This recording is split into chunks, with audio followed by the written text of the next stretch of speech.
The book Hebrews, part 190. I'm Professor Hannes Reslinghuis of the First Assembly of Yafashua in South Africa, Pretoria, Montana, also international.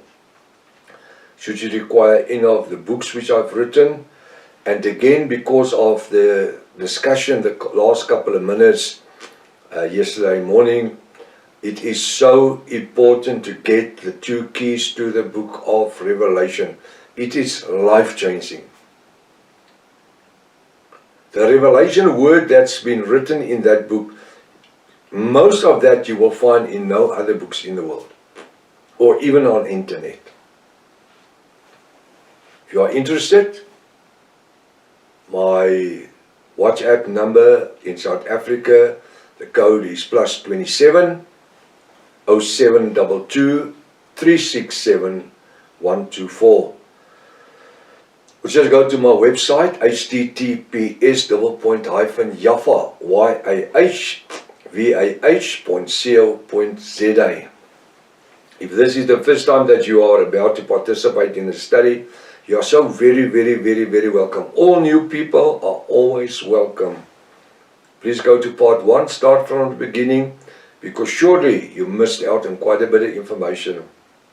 Very important to subscribe to the channel in order to receive the different notifications of all the other studies, also our TikTok messages.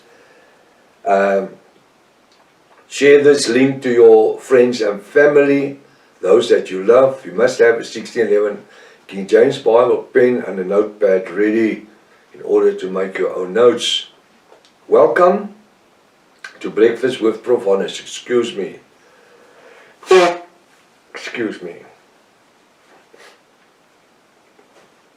Welcome to Breakfast with Prof. Hannes. I trust that this study is going to be a real blessing unto you. It says in Hebrews 9:23,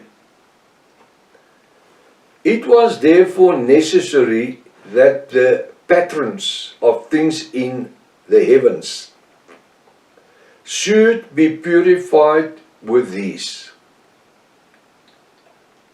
Now what was in the temple was, or in the the temple was a pattern of what was actually in heaven. And that's why Yafah has given this to Moses.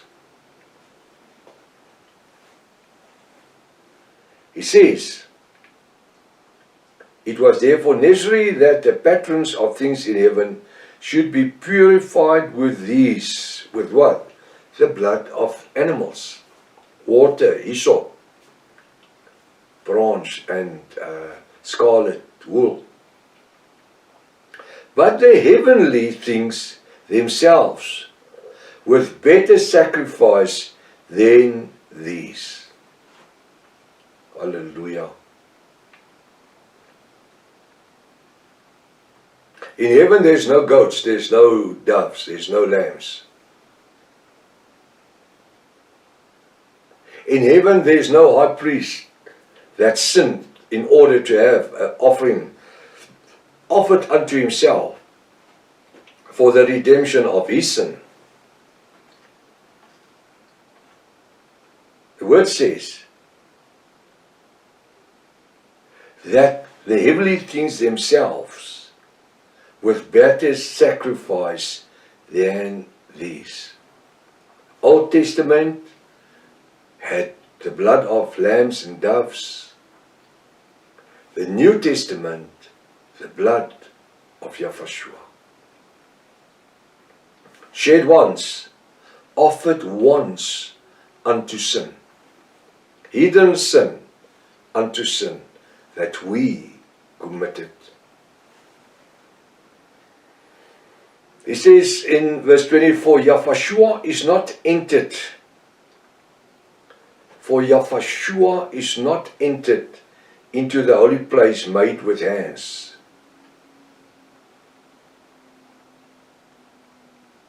It's not going into a tabernacle or a temple that's built with bricks. and also Yahweh our Elohim. You see, when the 1611 says Christ, it's actually plural, referring to Yahweh our Elohim or Yahweh.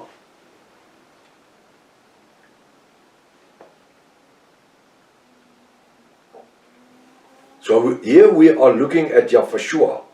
Why? Because the word structuring leads us in the direction that is referring to Yahweh. For Yahweh is not entered into the holy place, so an earthly tabernacle made with hands. He's going to enter into a heavenly place which is not made with hands. Although the Bible says that our bodies are the temple of the Ruach HaKodesh, where does Yahweh our Elohim and Yahweh dwells in through the Ruach HaKodesh? In our bodies. I see your bodies is the temple of the Ruach HaKodesh.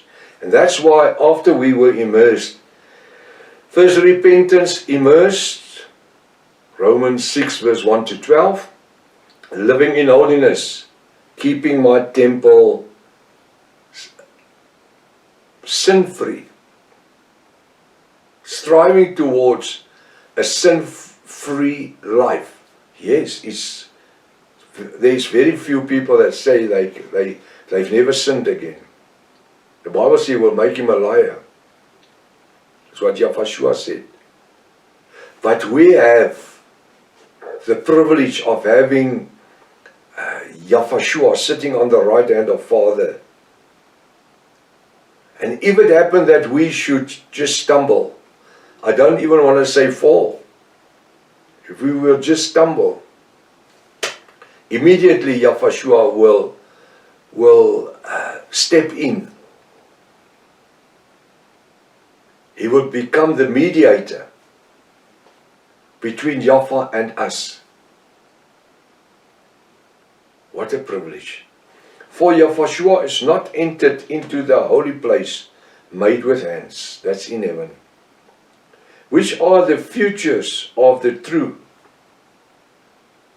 but into heaven itself, its futures of the true, is referring that what was in the tabernacle, which had to be cleansed with blood of doves and lambs and goat, was a future of the true, which was in heaven.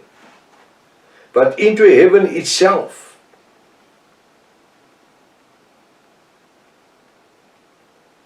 Yahweh didn't need to enter into a tabernacle made with hands, but he would enter into the heavenly itself. Now to appear in the presence of Yahweh our Elohim for us. So what did Yahweh do? He became the spiritual high priest for us who were Gentiles. The word says Yahweh called a nation of Gentiles who were not his people. We were not circumcised by the flesh. We did not have 613 laws of Moses. We did not have a high priest that you can see and touch. We did not have a tabernacle or a temple that you can touch or adore. Because people is made to want to visualize and touch the things that they can see and that they believe in, which makes our faith totally something different. Why? Because we believe without touching, without experiencing the touch. It's called faith. We don't need to touch something. We're already experiencing it in the Spirit, the Ruach HaKodesh. So he's the high priest. Yahushua is the high priest that intercedes for us. The Bible says, sitting at the right hand of the Father. He's sitting in the presence of Yahweh Almighty, interceding for us.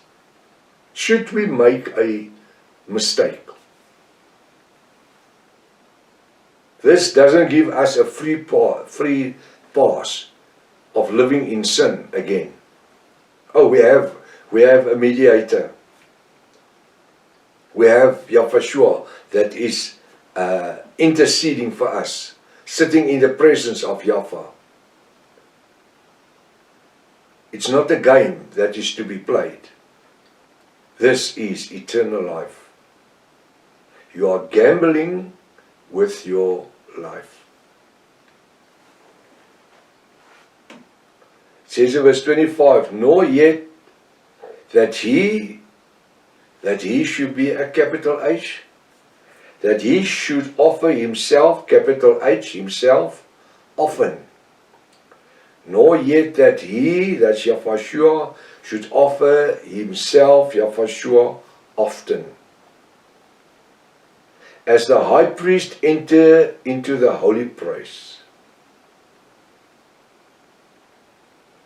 every year with blood of others, the blood of sacrificial animals, for the atonement of the sins of Israel. It need not to be done yearly.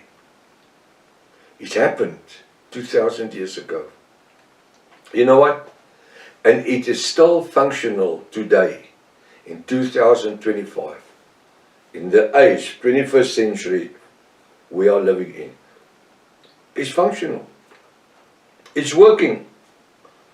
People is coming to repentance. People is coming to accept Yahushua as the Redeemer and Savior. Now the 27th of September, we are having an immersing service, baptismal service, immersing service, where people who have come to repentance would be immersed in the name of Yahushua to the forgiveness of their sin. Here in Pretoria, Montana. Can you describe that to people? In a modern age like this, people is still coming to repentance in an old-time fashion, Pentecostal fashion. Hallelujah. Can you describe that to somebody? Everything has changed. Cars has changed, houses has changed, different clothing has changed, everything has changed. But the blood of Yahushua has never changed. You still need to bend low. You still need to live in faith. For then must he offer have suffered, he, capital H, Yahushua, since the foundation of the world. But now once, in the end of the world, had he, capital H, Yahushua, appeared to put away sins by the sacrifice of himself, that himself, capital H, Yahushua. Here is a message to be preached from verse 26. For then must he, that's Yahushua, capital H, offer have suffered since the foundation of the world. But now, since in the end of the world, in 2025, now, since in the end of, we're living in the time of the end. The end of the world is not now 23-24 September 2025, as claimed by the Orthodox Jews and different people in South Africa. It's not the end of the world. Cannot be. Because there's certain scriptures and things that need to be functional On this moment it is dysfunctional. It's not working. Because it's not the right time for it to work. And Yahweh is no man that he can or should lie. Should he say something and not do it? There's no final peace treaty or covenant that was signed. And that should have been signed already just about 41 months ago. Or previously. Yeah. So it's not signed. The scripture is not, which were promised, which were told by Yahweh Almighty, has not happened. And you know what is the wonderful thing about it is the Bible says that in Daniel 12, I think it's verse 4 and verse 7, he says to the angel Michael, seal it up to the end time. They will seek the truth, they won't find it. But he will reveal it unto his bride. Says, for then must often have suffered since the foundation of the world. But now since in the end of the world had he, Yahushua, appeared to put away sin by the sacrifice of himself. And I conclude with verse 27. Hebrews 9 verse 27. And as it is appointed unto men once to die, but after this the judgment. To the bride of Yahushua, there is no judgment. Why? Because if we are holy enough, 1 Corinthians 15, verse 27 to 58, if we are holy enough to be changed from earthly into a glorified body, being parousia up in heaven towards Yahushua, how can we be judged? Stand before a white throne judgment. Read what the Bible says in Revelation 20 verse 4. Apostle Paul said, and he saw the thrones, and they sat upon the thrones, the bride, and judgment were given unto them. Hallelujah. We are not to be judged. We are going to be the jury. We will judge. Go read the scripture. And as it is appointed unto men once to die, you will have to die. But after this, for the bride, we're going to paradise first. For the ungodly, you're going to Hades or the realm of death to wait upon judgment. But the bride does not appear before any white throne judgment. We are going to sit on the thrones. Till Monday, if his Father's will, be the word, live the word, be a full-blooded Yaphist. Maranatha. Yahushua is coming back again. Hallelujah.